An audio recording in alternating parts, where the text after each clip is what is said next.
Əslində nəzərə alsaq ki, ötən turdakı rəqib Şamaxı da oyun tərzinə görə bir qədər İmişliyə oxşar bənzər komandadır. Odur ki, Qarabağdan bugünkü oyunda əlbəttə ki, nəticə böyük maraqla gözlənilir. Oyun start götürdü və gəlin heyətlər barədə məlumat. Zubir topu yaxşı qəbul etdi. Hesab açmaq olar. Zubir yaxın məsafədən zərbəni vurur və Andrey Sinyenka. Təkrara bir daha baxırıq. Zubir topu çox yaxşı qəbul etmişdi. Yaxın, hətta burada Viegas'ın səhvini də əslində qeyd etmək lazımdır. Rafael Viegas. Uzun oynamaq olar və ötürmək yaxşı alındı. Hesab açmaq olar, amma İmişlinin hücumçusu Diogo Almeida. Təkrara gəlin bir daha baxaq. Ötürmə anında oyundan kənar vəziyyəti yox idi. Diogo Almeida bu cür fürsəti dəyərləndirə bilmədi.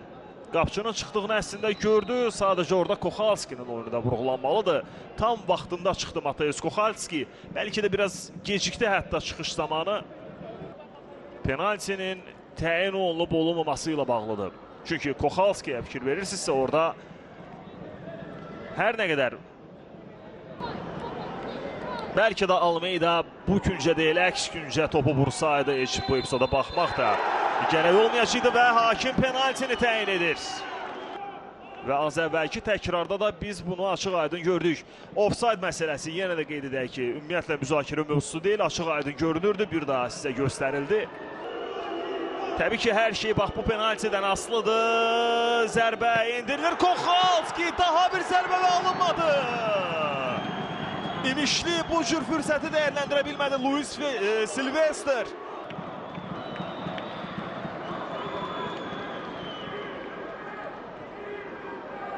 İmişlinin 7 nömrəsi Luis Silvester Juninho. İmişli komandası bu mövsümdə artıq ikinci dəfədir ki, penaltini qaçırır. Həmkarlarımız xatırladırlar, təşəkkürümü bildirirəm. Xatırladım ki, İmişli artıq ikinci dəfədir ki, bu mövsümdə penaltini qaçırır. Daha bir fürsət, Koxalski yenə də əla oynuyor. Yan xəttdən, bəli, təbii ki, burada offside ola bilməzdi.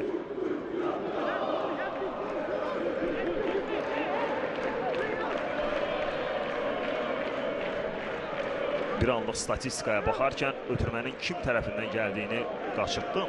Camilo Duran oyuna hələ ki o da pasiv başlayıb, gözə dəymir. Başla zərbə vuruldu. Həmin o zərbənin müəllifi də elə Camilo Duran idi.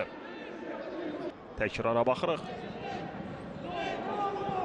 Məsələn, Leandro'nun passivliyini xüsusilə qeyd etmək lazımdır. Bugün bu arada Qarabağın hücumu zərbə indirildi və hesab açılır. Zubirin zərbəsindən sonra top İmişli futbolçularına dəyər istiqamətini dəyişir və Andrey Sinyenka buna hazır değildi. Abdullah Zubirin zərbəsi zamanı top Diogo Royo'ya dəydi, istiqamətini dəyişdi və topun Diogo Royo'ya dəyməyini Sinyenka da gözləmirdi. İstiqamətin dəyişəcəyini gözləmirdi. Artıq ilk zərbə anında zərbənin gedə biləcəyi trajektoriya üzrə uzanmışdı Andrey Sinyenka. Göz görə-görə rəqibin olduğu nöqtəyə topu ötürmüşdü orada Bikalyo. İndi ikinci zərbə olacaqmı? Abdullah Zubir.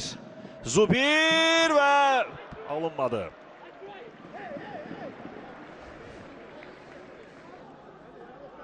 İlk zərbə əslində daha təhlükəli idi. Sinyenka yaxşı oynadı. Davamında Abdullah Zubir bu epizodda dubl etməyə yaxın idi.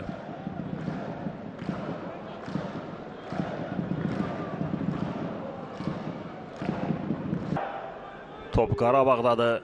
Qarabağın hücumunu izləyirik. Ötürmə yaxşı alındı. Kadi Bangera mane olur və birləşərək topu Kadi'dən alırlar. Kadi'dən daha bir gözlənilməz zərbə idi bu.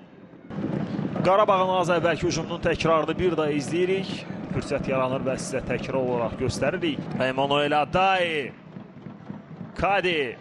Nərmanın zərbəsi offside ehtimalı da var idi. Bəli, oyundan kənar vəziyyət. Burada isə həqiqdən oyundan kənar vəziyyət var idi. Bu da həmin epizod. Kadi. Qarabağın növbəti hücumu.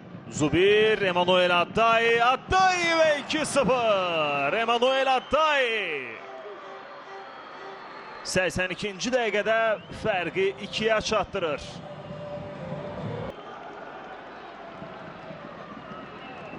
Və bitirici zərbə ilə çox yaxşı zərbə alındı. Və zərbə məqamını da yaxşı gözlədi burada Emanuel Addayi.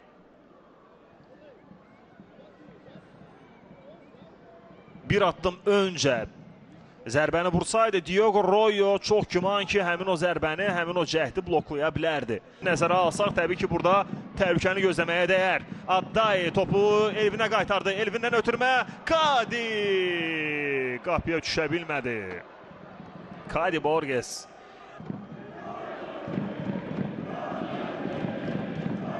Azarkeşlər dərhal ona dəstək olurlar. Kadi şuarlarını biz eşidirik Qarabağ azarkeşlərindən.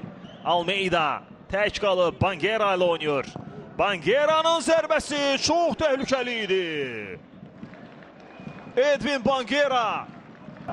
Kolumbiyalı futbolçu fərqi azaltmağa yaxın idi. Onun bu zərbəsindən sonra top hətta Bicalio'ya dəydi.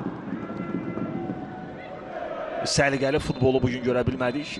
Bu arada Əli Əliyev artıq oyunu yekunlaşdırır və Misli Premier Liqasında 10-cu turun açılış maçında Qarabağ öz meydanında İmişlini, debütant komandanı 2-0 hesabı ilə məğlub edir.